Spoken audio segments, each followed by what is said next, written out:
Welcome to our first Zoom seminar series for our professional talks in the fitness field. We're going to start doing these every so often, and we're going to try to get as many people in the professional fitness field as possible, just to give everybody an experience of all the different types of directions they can go in the field. So for today, we have a very special guest. His name is Dan Hark. He is owner of NXPT, a functional fitness gym that has 2 locations. So we're going to start talking with him about how his experiences, the challenges, the benefits to being a small business owner, and what he looks for when he's hiring people, the day-to-day operations, and just to get a little bit of idea of what it's like to be in the business. Um,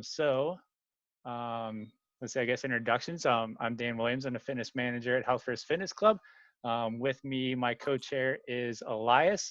So he will be taking over and starting the first questions. Can we unmute Dan so he can speak also? Uh-huh. Dan, can you speak? Are you? Yeah, can you guys hear me okay? All right. Yes, we got you. All right. So I'm going to turn this over to Elias and he will start us off. All right, guys. So thank you everyone for joining in our first ever seminar experience. It's the first time, so bear with us. So if everyone can just mute themselves so we can hear better from them as we go over some questions. We have preset some questions, but then at the end, please ask any questions that you might have in regards of the fitness industry, and we're here to help. All right, Dan, let's start. So if you can just please introduce yourself. Who is Dan? Yeah, so my name's Dan Hark. I've been in the fitness industry for about 14 years total. Owned NXPT as an entity for 11. I have 4 children, all under the age of 6. You can see that picture right there. I have all of them. 1, 2, 3, 4. Yep. Daniel, Acacia, and Reagan. Fitness has been basically my vehicle to change lives. I felt I was called to be a coach early on, and so I kind of parallel coaching with athletes here and there, but more so, I find joy in helping others achieve their fitness goals. All right. So what is it that made you pursue a career in the health and fitness field?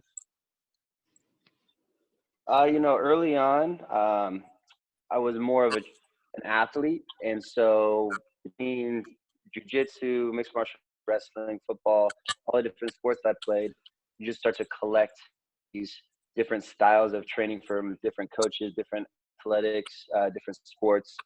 And it wasn't very far into, graduating from high school that I came coaching at my high school wrestling alma mater.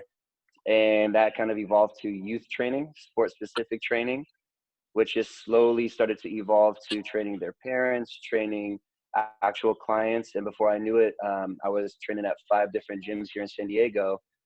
And I just felt like the corporate fitness world puts such handcuffs on you as a trainer to make sure that you're either creating reoccurring memberships or basically just conforming to their standards. So I decided to go independent, and literally just every year the fitness industry evolves and we just have to evolve with it, and it just continues to just layer and layer and layer. So now we actually just have a full-on functional training facility, when at one point it was, a boot camp outside in a park. And a couple years later, 1 location, a couple years later, 2 locations. And now we have 2 locations in San Diego and 4 satellite locations and 1,000 members. So it's an amazing journey.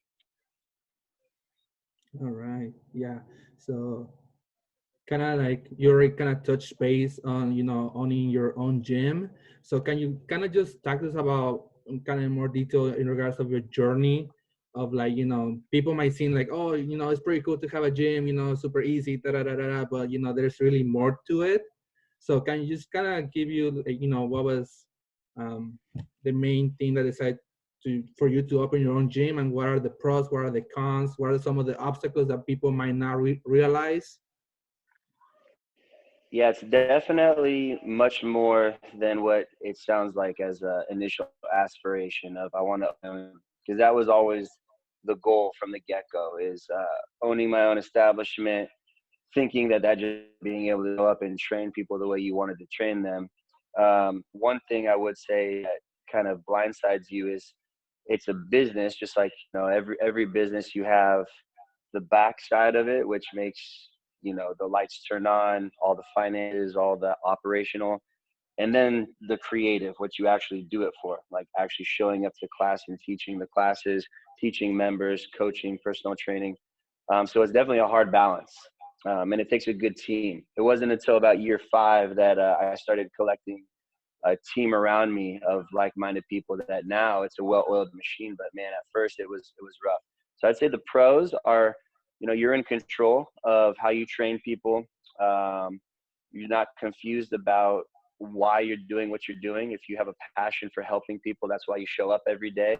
You're not trying to hit a quota for your general manager that then has to hit it for the overall gym. So it's a little bit of a stress off your back in that sense. But some of the cons as well is it's a ever evolving industry. And one minute this type of fitness is hot and the next minute it's not. And if you're not putting your fingers on the pulse of our community or of just the fitness world in general, you can become irrelevant in a heartbeat. And that's definitely the most difficult process to get a hold of that I feel like a lot of people missed out. They see I want to own a gym and be my own boss, but man, it's every day you wake up and you have to be on top of what's happening. Like exactly like right now, this COVID. We became a virtual gym basically overnight and had to figure out the ins and outs. And had we not done that, we could have very well dissolved like a lot of the gyms had to do in San Diego. So that's definitely one of the cons that a lot of people don't really think about, doesn't really come to mind, that I'd advise people to make sure like this is something that you're passionate about, not just you think is going to make you money. Because the money comes from you just basically getting lost helping people. And little by little, you start to grow. If you go in it for the money, instant gratification just isn't there in this industry. Exactly. So yeah, like you talk about, the health and fitness industry is always evolving, especially for us, we're located at a community college, so we have different students that will see this video, also young professionals in this field.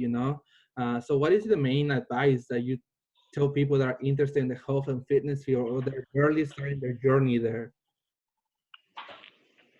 I'd pose the question to my trainers that is very much like we do to our athletes. Like you have to figure out your why. So why are you doing, or why are you pursuing what you're pursuing? And you have to basically know down to the exact reason that motivates you and drives you and makes you wake up every day. Because if you really want to change people's lives and help people, and you're not interested in making $1 million, then yeah, I mean, it's great to start small and start your own fitness studio and just change the world or change your community, from where you are. But if you, at the end of the day, love athletics and you want to develop, a franchise of gyms or make a lot of money, you have to know that it's probably not the best thing to do to start by basically, the grassroots, start accumulating clients here and there. Might be better to go get your education, get some experience, but then, find a group, a crowdsource or an investor and go buy one of these packaged franchises and then just inject your knowledge and your, ambition in that realm. Because when I grew up starting NXPT, it was a way different world. We didn't have F45s, Orange Theories, Fit Body Bootcamp franchises. It was very much just being established where you could go independent. My first location, when I signed the lease, they had to create a whole new category because there was no fitness studio section in our liability insurance or as a leaser. And so now you can literally graduate college, get $50,000 from an angel investor and go start your franchise. That doesn't mean it's going to work, because at the end of the day, you have to be passionate about helping people because people will see right through those that, just do it as a 9 to 5. So I would say find out your why and then work backwards from there. And is it going to benefit you more to gain more experience parallel to your education, or one or the other? So maybe you need to get into the workforce, become a trainer, become a general manager. And then once you figure out, oh, I want to be group X or I want to be this, then you go in and do your education to tailor what you want. Or the opposite, maybe you want to just go knock out school and with your kinesiology degree or your exercise science degree, then go in and start figuring out where you fit in the workforce. But just kind of thinking I'm going to own my own gym one day, I would definitely dig a little bit deeper than that. All right. Yeah, thank you. Takes a lot of work, right? And dedication. Oh yeah, a lot of 18-hour days back to back. Love it.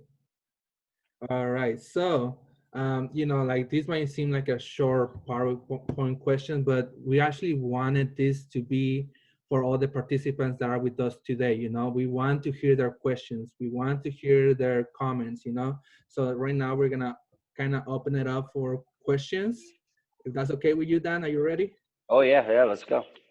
All right. So you can either probably, if you're shy, you can post, use the writing feature, or you can just unmute yourself and throw some questions. Can I throw one out, Dan? Just you had mentioned that important part is keeping your finger on the pulse of what's happening within the business. What is your what do you see for the next 1 to 5 years? What direction? I know you don't have a crystal ball, but what would your guess be? Our industry direction will be kind of post COVID-19. Yeah, I mean it's tough because you guys actually have a gym on site, and so I hate saying stuff like what I'm about to say, but I feel like this has almost been a blessing in disguise for my style of gym. The partitioned off areas, everybody has basically like a miniature gym within their own little workspace. And then what people really come to the gym for, I mean, it always starts with like physical results, but in the end, it's community. And so with a 24 or some of these big box gyms having to follow more strict guidelines and become kind of like us, they lose that community aspect, whereas we almost concentrate it now, where the 10 or 15 people in class are even more unified. So I feel like it's definitely going to become more boutique. I also feel like it's going to become more well-rounded. It's hard in San Diego. There's so many people. So gyms like a row house where it's all rowing, or an Orange Theory where it's all cardio, can survive because there's plenty of people to go around. Smaller places and areas, it's going to be a little bit more well-rounded like what we do. A lot of people ask us if we're CrossFit. CrossFit to me is more of a science. I have my L1, L2 certs, but we use it more like an equation. So yes, it's CrossFit in the sense that it's functional movements, constantly varied, and we do it over broad time. But we use BOSU balls, punching bags. We use physio balls, medicine balls. We do use barbells and rowers and bikes and things like that. But it's just always varied to be, functional for everybody. So I definitely think in the next at least 2 years, people are gonna flock to gyms that are similar, where they can kind of cover all the bases of fitness in a very short amount of time. And they know that they're going to be within the CDC and cleanliness guidelines that this new COVID world has kind of mandated on us. It's definitely a weird one that we're in right now. Once we get the green light to open and Governor Newsom, opens our doors, we're ready. As you can see, I don't know if you can see in the camera behind me, but each location, we have 15 sectioned off 10 by 10 squares that allow us to do exactly what we've been doing. Only instead of 40 people in class, there's only going to be 15. But I definitely think boutique fitness is going to take off once this thing launches. So I had one question. I actually mentioned it in the beginning when I was going into what we're going to talk about, so I better bring up that question. For hiring staff, a lot of people always just try to think that it's going to be like all certifications. I get this best certification, this best certification. But more like, because I know what I look for when I'm hiring people.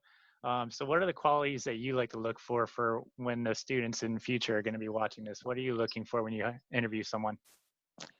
Yeah, man, that's a great question because I mean, to this day, even including some of the people on this call, we've never been successful hiring somebody that has just come through a post on one of the job sites. Like qualification wise, um, there's a limit to what that translates to in our actual industry. It's more about how you connect to people, your experience with social skills and professionalism.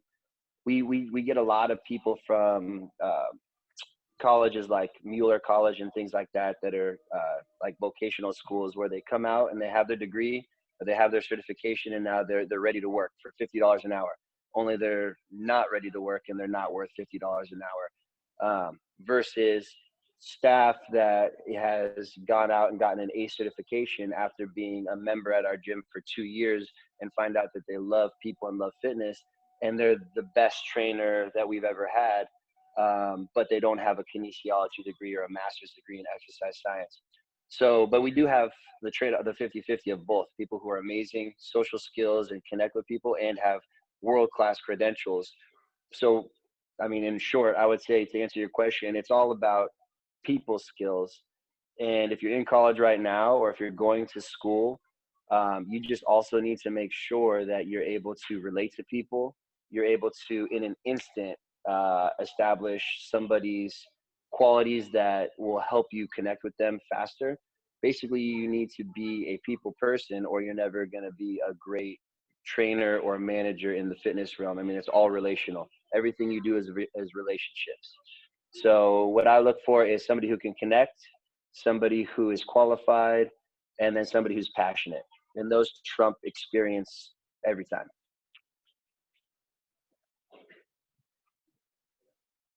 Yes, Lucila? So I have a question in basis to this industry being so competitive, and in order to keep members motivated and not bored the same routine being so repetitive week after week, how often do you find yourself updating your routines and seeing what's out in the industry that it's catching the eye of members that you often bring to your facility to keep your members, like I said, motivated?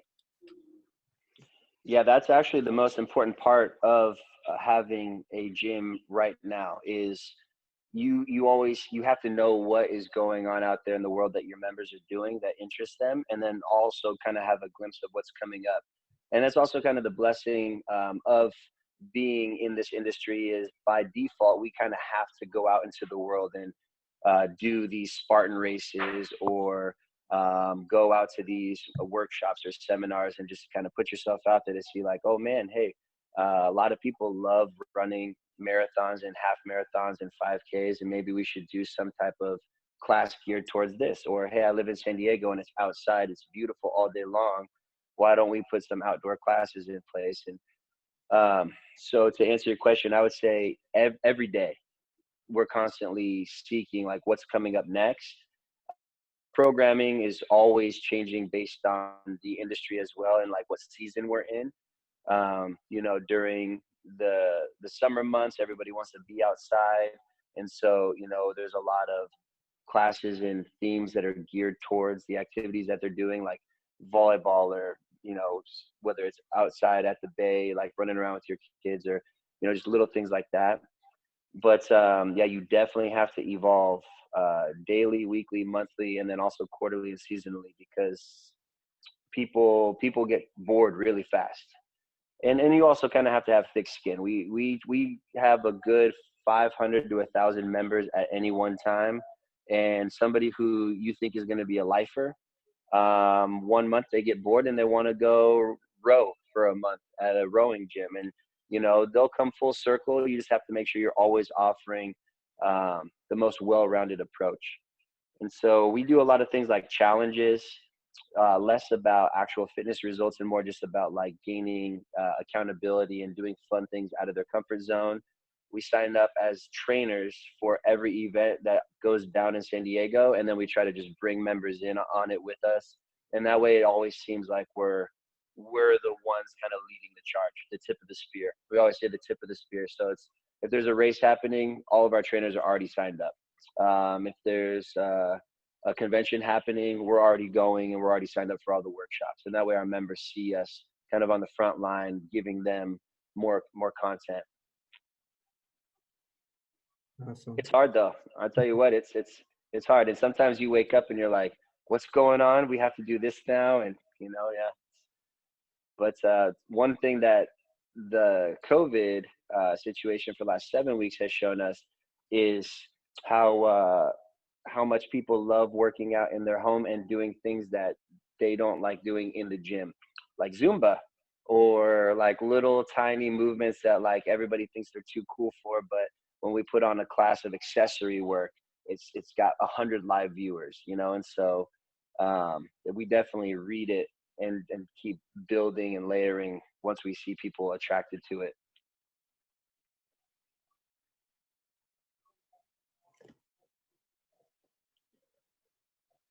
All right. Anyone else? Anybody else can jump in? I'll throw another one out there. So as far as like day-to-day operations, obviously you're the owner of it. You don't have a marketing department. You plan all your workouts on your own, everything like that. So could you be able to speak about maybe like percentages of what you put into each day, doing various things that you're doing, like your marketing, you develop, I've seen Instagram, and you develop all your own logos and things like that, about how much time you spend on all this stuff to go along with actually running the gym and teaching the classes?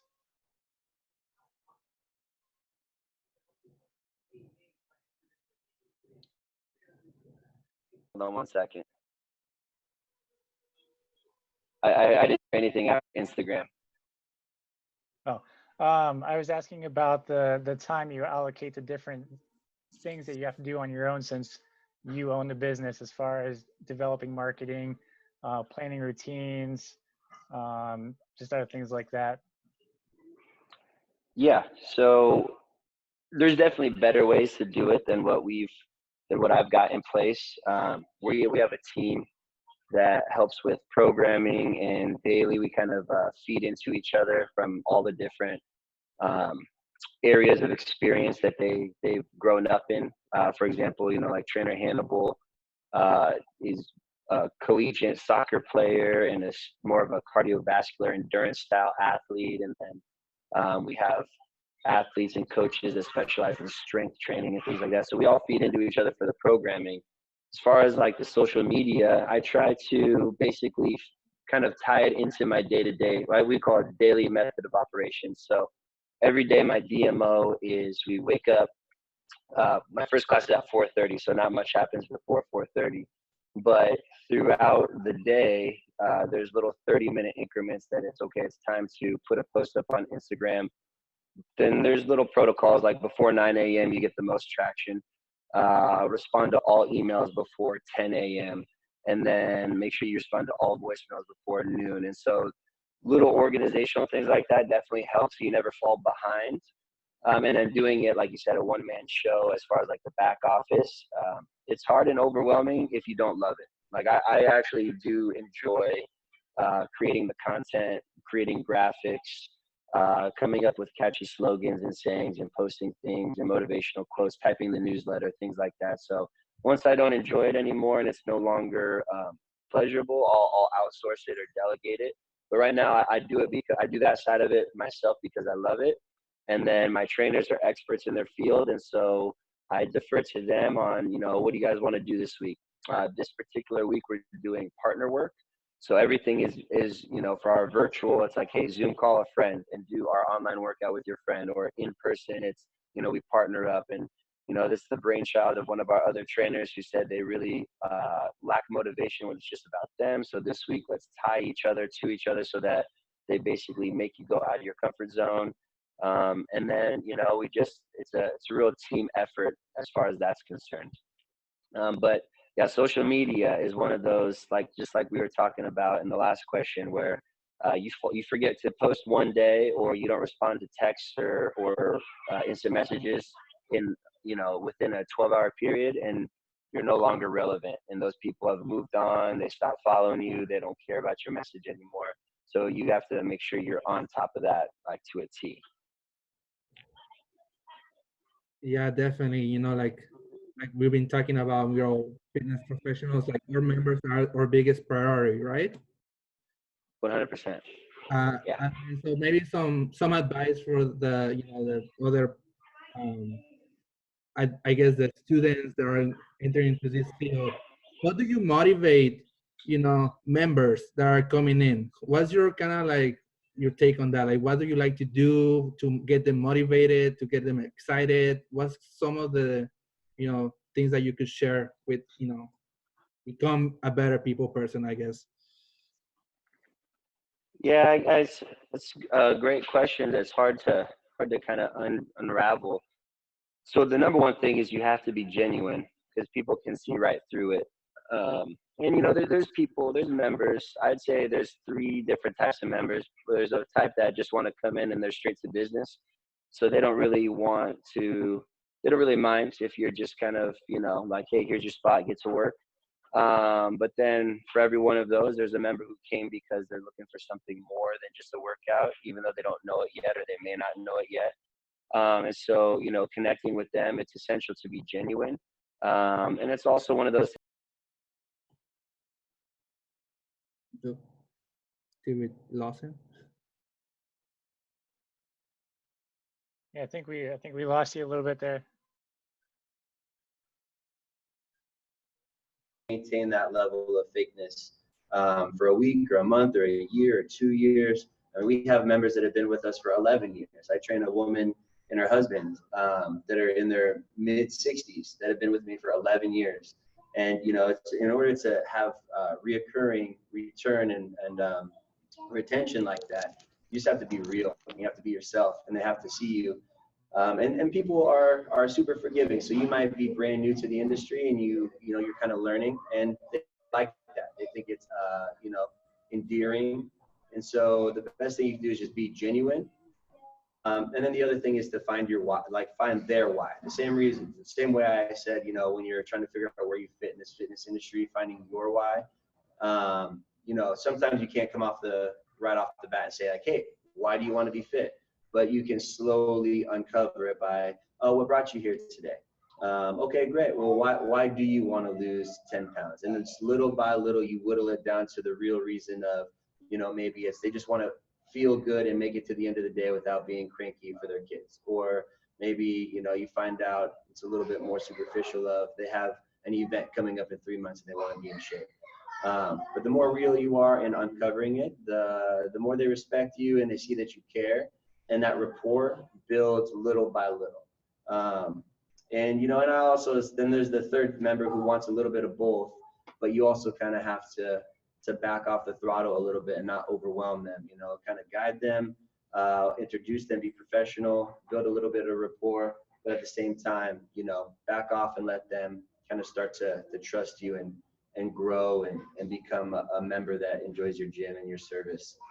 So it's definitely tough. That's the toughest part is, just being on 24/7, not faking it because people can read through it. And then also, that's where it comes in, where if you don't genuinely care about people and not passionate about people, you figure it out real quick. Yeah, I think that was probably, as far as a takeaway from this presentation, that was probably the biggest thing you could say right there is those last couple sentences. I'll change this camera so I can hear you guys better. What'd you say, D? I said, as far as a good takeaway for anybody who's watching this or will be watching this, was your last probably 2 sentences right there is probably the most important thing. Yeah. As far as Yeah, being a trainer. and there's no shame in that. I've had trainers that have, they come on board, they seem like they're going to fit great and they have the credentials, and you find out in a couple weeks or a month that this just isn't your style, and maybe they go into a different area of the fitness industry where maybe you're more of a management role and you go work for an amazing club that offers great amenities and you manage a team of trainers. or you do something along those lines. So there's definitely a lot of places for you to fit, but actually, hands-on with people, you're going to learn real quick if this is for you or not for you. You guys hear my voice? Sorry. Yeah, coming across good. Does anybody else have any questions or anything out there they want to ask before we go? I have No one more more. questions? I have one more. What's up, Lucia? What has been your most challenging task to face building your gym, not including COVID? Oh, man. That's a tough one because there's so many in San Diego.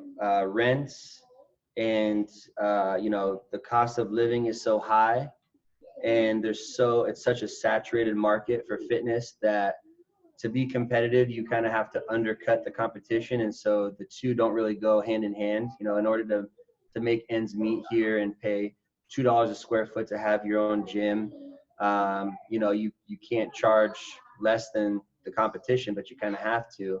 So I would say just finding that balance of,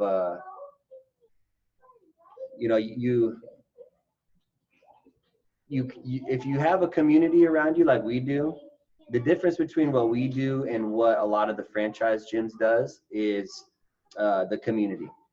And so with a franchise gym, you have all the bells and whistles. You can kind of withstand a little bit of the hostility of the market. And, you kind of have a muscle working for you in the corporate field. With us, it's more, like you have to start bonding with your members and create a community where they bond with each other, or sometimes you see it like certain classes, certain seasons, people just start dropping, and and your membership base, when you only have 1,000 members, 50 or 100 members, that's a large percentage. So that fluctuation, it's really hard to control. So I'd say the hardest thing about it, minus COVID, has been just establishing a community, keeping them content, keeping them happy, and then using that and competing with these other big guys. F45, Orange Theory, Row House, all the CrossFit boxes. These are all franchises that have a lot of money, a lot of power behind them. But people want community. And when you're offering an amazing community, that's how we've been able to be competitive. So it's been a real blessing. I always joke around with my wife. It's like each child that we had, God just blessed us tenfold. And so we had one small location with about 200 members, and then we had our first child, and then all of a sudden those 200 members brought all their friends. We blew up, and we had to get another location, bigger location, and it's definitely a game of doing everything right so people want to follow you, and then you just have to maintain the course. So maybe that's the hardest part, is maintaining the course, not getting too complacent. Because me as a trainer, my other trainers as leaders, we walk the walk, and we have to talk that we talk. Because if we don't, our people will see through it and they'll move on. So that might be the hardest part, is just being in the spotlight 24/7 and having to be the beacon of, building the community, being fit, leading the charge, and people are led to that and follow that. But yeah, it's tough. San Diego's tough. I don't know. I would say you have to be in a place like this where it's fitness savvy and people are passionate about it. But man, it's a tough market out there. Sorry.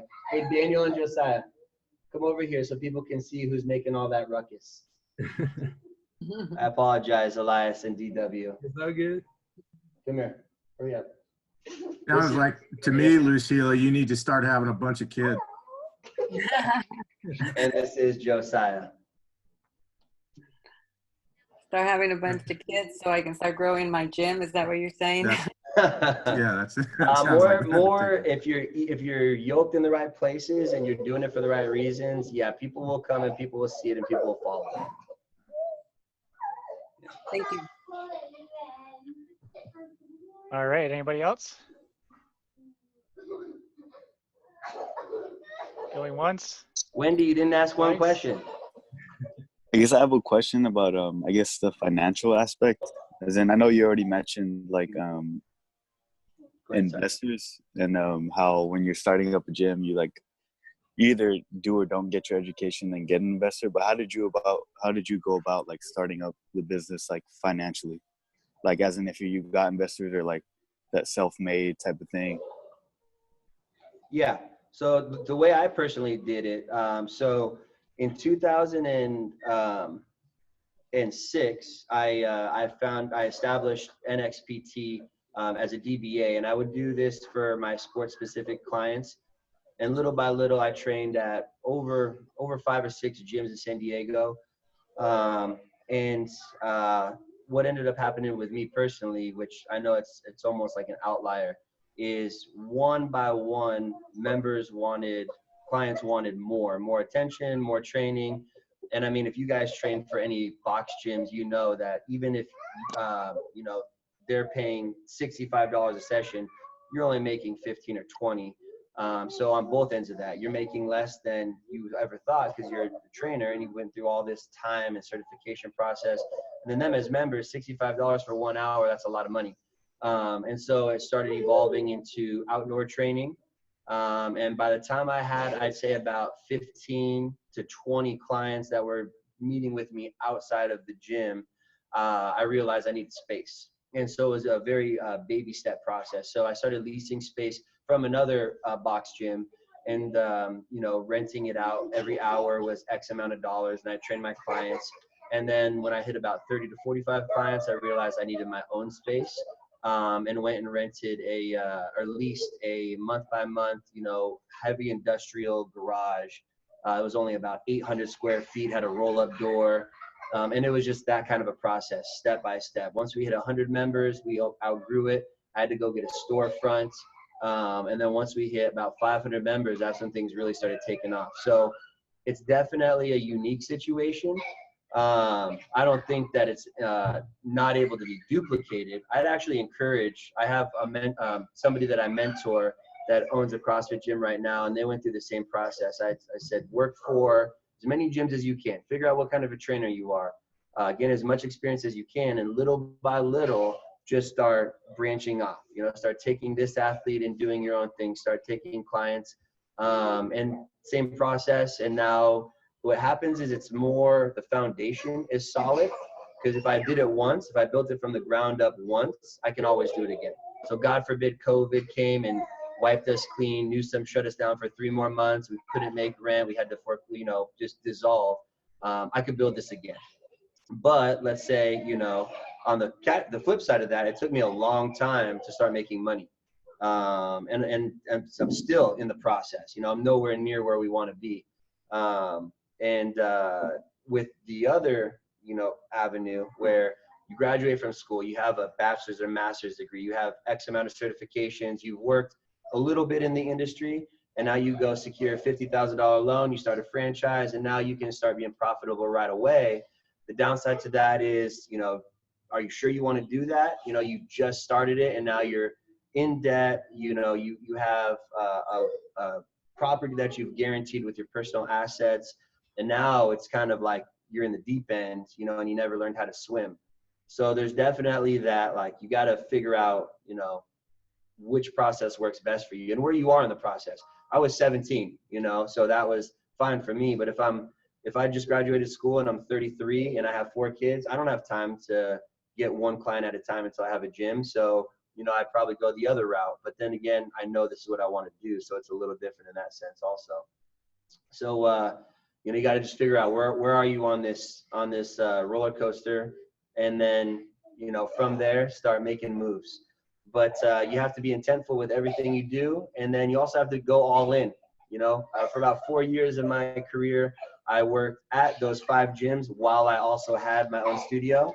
And I realized I was never going to go any bigger in either realm. I was never going to become the general manager of Western Athletic Club if I had my own studio. And I was never going to get a bigger studio if I kept working for these guys.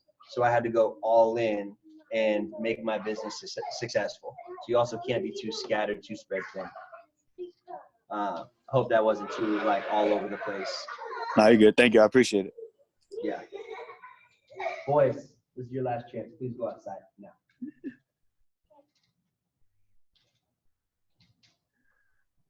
All You right. guys want to see what Sounds they're like doing that right now? might be it on the questions now. 1, 2, 3. All right. So that will conclude our first one. Thank you, Dan, for coming out and spending your time with us and sharing your experiences. Definitely appreciate it. And I'm sure anybody who watches this in the future and watches this now probably gain a lot of insight from it. But yeah, thanks everybody for coming. Elias, do you have any closing remarks before we go? No, thank you everyone for joining in. Dan, appreciate it. You know, best of luck. We, you know, as you mentioned, community, we're gonna get through this together, you know? Absolutely. Yeah, that's what we say every day, stronger together. So just keep lifting people up, and remember, just be genuine, and you know, just keep doing what you're here to do. It's the only way we can do this. Yep. All right. Again, thank you very much. Everybody who's on here, stay tuned for our next one where we'll be interviewing somebody else in the fitness field as well. So again, thank you very much for coming and have a great day. Appreciate it. See you later, guys. Thank you, guys. Likewise. Have a good Thank day. you. Thank you.